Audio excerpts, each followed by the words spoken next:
Sorry. I'm trying to wear a different thing for each video. And so I'm going to wear this for this video. Hi. Reading this book.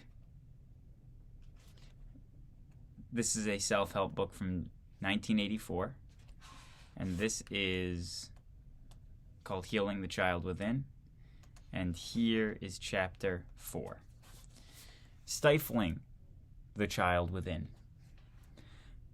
How do our parents, other authority figures, institutions such as education, organized religion, politics, and the media, and even helping professions stifle or deny our child within? How do we identify whether we are affected? What factors or conditions made our parents or others stifle our inner child? Some human needs. Heading. The ideal circumstances some humans need must be fulfilled so that our child within can develop and grow. Drawing on authors such as Maslow, 1962, Wheel, 1973, Miller, 1983, and Glasser, I compiled a hierarchical list of 20 factors or conditions that I call human needs. And we'll see that table later. Nearly all are associated with our relationships with ourselves and with other people around us. To reach our full potential, we apparently require most of these needs. Growing up in an environment without these needs, we grow up automatically without realizing that our needs have to be met and are not being met. We often feel confused and chronically unhappy. Survival, safety, and security. New heading. A newborn requires so much attention that someone must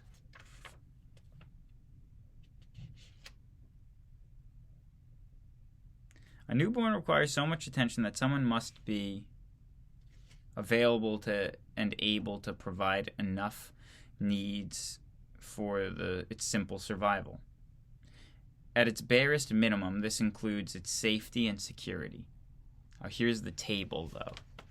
So I'm gonna read this table here, which is about hierarchy of human needs. The most important is number 1, and the least important, I suppose, is number 20. Number 1 is survival. Number 2 is safety. Number 3, touching or skin contact. Number 4, attention. Number 5, mirroring and echoing. Number 6, guidance. Number 7, listening. Number 8, being real. Number 9, participating. Number 10, acceptance. Others are aware of take seriously and admire the real you. Freedom to be the real you. Tolerance of your feelings, validation, respect, and belonging and love is the definition of acceptance. Number 11, opportunity to grieve losses and to grow. Number 12, support. Number 13, loyalty and trust. Accomplishment. Number 14. Mastery, power, control, creativity, having a sense of completion, making contribution. Number 15, altering one's state of consciousness, transcending the ordinary. Number 16, sexuality. Number 17, enjoyment or fun. Number 18, freedom. Number 19, nurturing. Number 20, unconditional love, including connections with a higher power. Is that in order? I'm not sure. But it's going to go into the details for each. So now in this heading here, after the list, is touching, which is listed as number 3 on this hierarchical list. From the studies of Spiz, Montague, and others, we know that importance of touching is a human need. Infants deprived of touching fail to thrive and grow, even if they get proper food, nourishment, and protection. Touching is most powerful by appropriate skin-to-skin contact. Experiments with rabbits fed atherosclerosis indicating diets, I don't know what the heck of a word that is,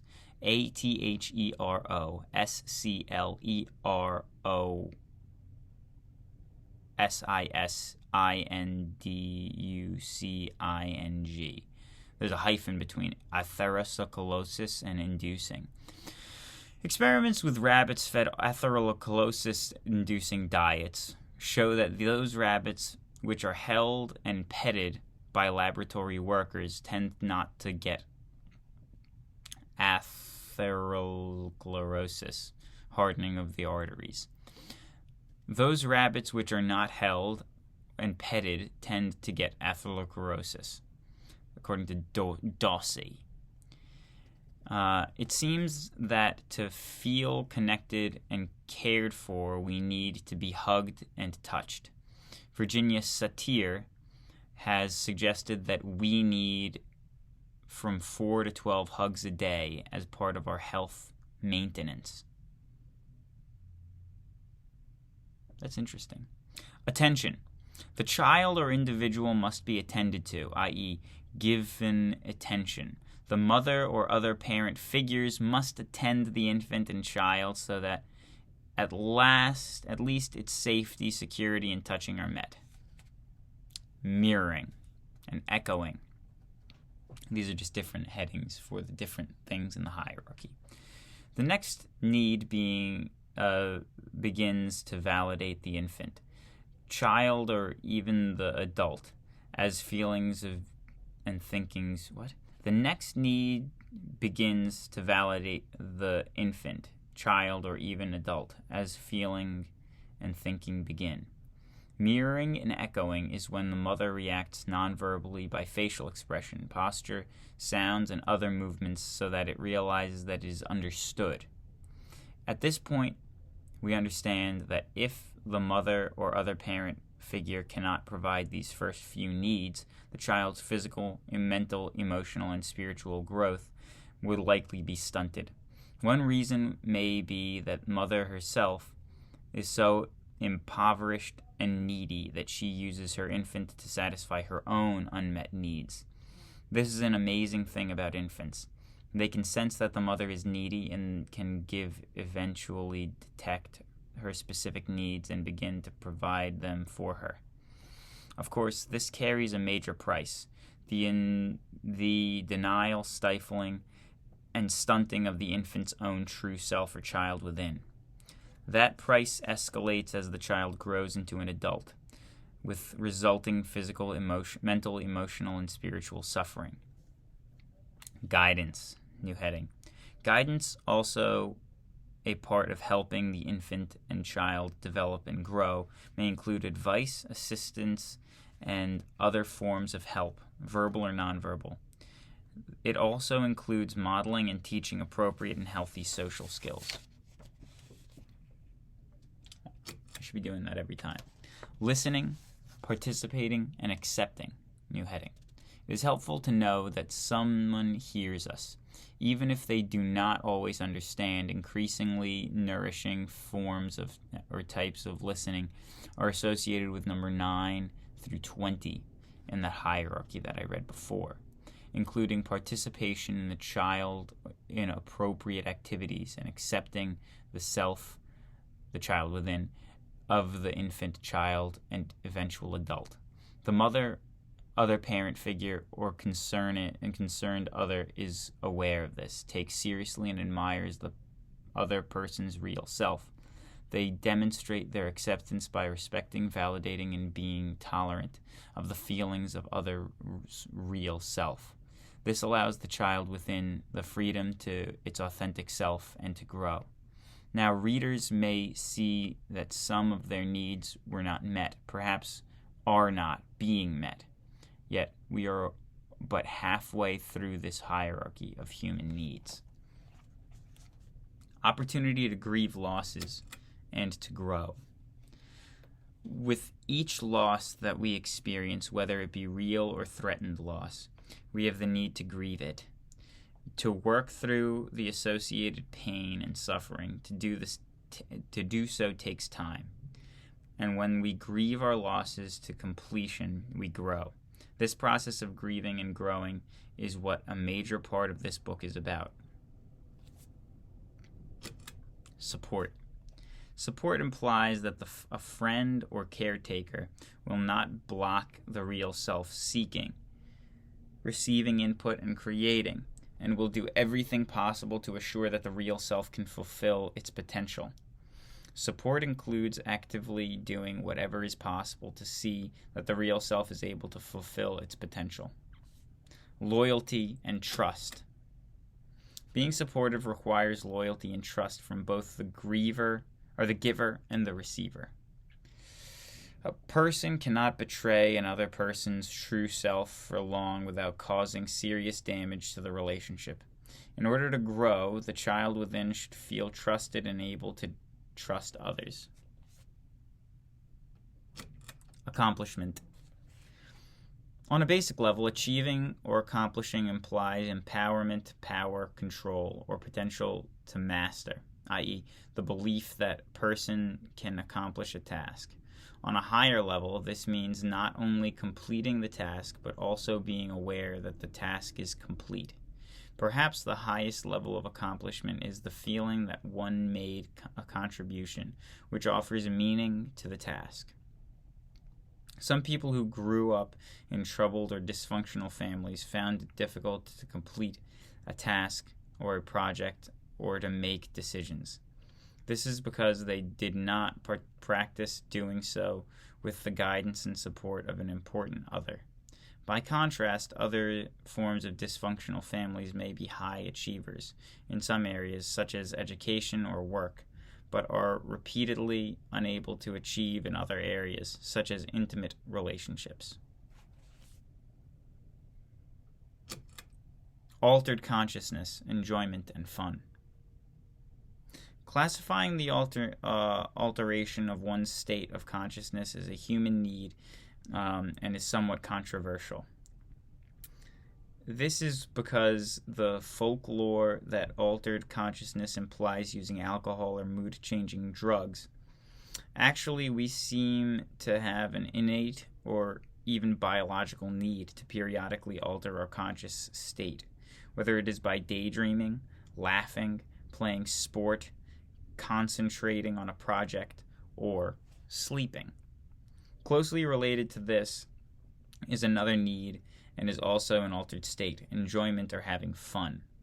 Many children from troubled families have difficulty relaxing and having fun. Ability to be spontaneous and to play needs the characteristics of our child within. Freedom. Having the freedom to risk, explore, and to do what is spontaneous and necessary is another human need. Along with freedom comes responsibility. For example, spontaneity tends to be healthy, whereas impulsivity may work against our best interests. Sexuality. Sexuality is often not mentioned as a human need, rather the sexual intercourse alone. By sexuality, I mean a range of potentials, from feeling good about being a man or a woman, to enjoying various aspects of being sexual, to discovering the man animus inside the psyche of the woman, or a woman anima inside the man. Many of us who grew up in troubled homes have difficulty with our sexual identity, functioning, or enjoyment. Some of us may have been sexually abused, whether overtly or covertly. Nurturing. On the next to last highest order of human needs is nurturing. To provide any of all of the above needs to someone is appropriate in each situation. However, nurturing a person must be able to be nurtured, and a person in need must be able to let go. To surrender in order to be nurtured. In my observations of patients, their families, and other people, this reciprocity is unusual in human interaction. Unconditional love. And the final need is unconditional love. This is a difficult concept for many to understand. It will be discussed further in Chapter 15. The unfulfilled parent. Rarely does anyone find a mother other parent figure or close friend who is even capable of providing or helping us to meet all of our needs, much less one who delivers them. There is usually no such person available. In fact, getting pregnant and carrying a child to term is sometimes primarily for the mother's needs. Well, in fact, getting pregnant and carrying a child to term is sometimes primarily for the mother's needs. Thus, in our recovery, we grieve not having had all our needs met as infants, children, and even as adults. Grieving over the opposite, i.e., getting things that we didn't want or need, such as child mistreatment or abuse, is also helpful. Grieving over opposite, i.e., getting things that we didn't want or need, such as child mistreatment, is also grieving. So grieving is important over things that happened in the past. You need a time of grieving so that you can come to an end of that time of grieving. This grieving process will be described in chapters 11 and 12. Many mothers or other parents figures are mentally and emotionally impoverished. A likely reason is that their needs were not met as infants, children, and or adults. They are thus so in need that they tend to use others as an unhealthy and inappropriate way to get their needs met. Anyone in their immediate environment, anyone close to or near them, including infants and children, will be unconsciously used. In order to survive, the child who cannot develop a strong true self compensates by developing an exaggerated false or codependent self. At first, it may seem inconceivable that a mother would use a vulnerable, helpless newborn infant to get her own needs met. Yet this occurs repeatedly in many troubled and dysfunctional families. Conditions in the child's parents and family that tend to promote such confusion, regression, and misdirection will be described in Chapter 5.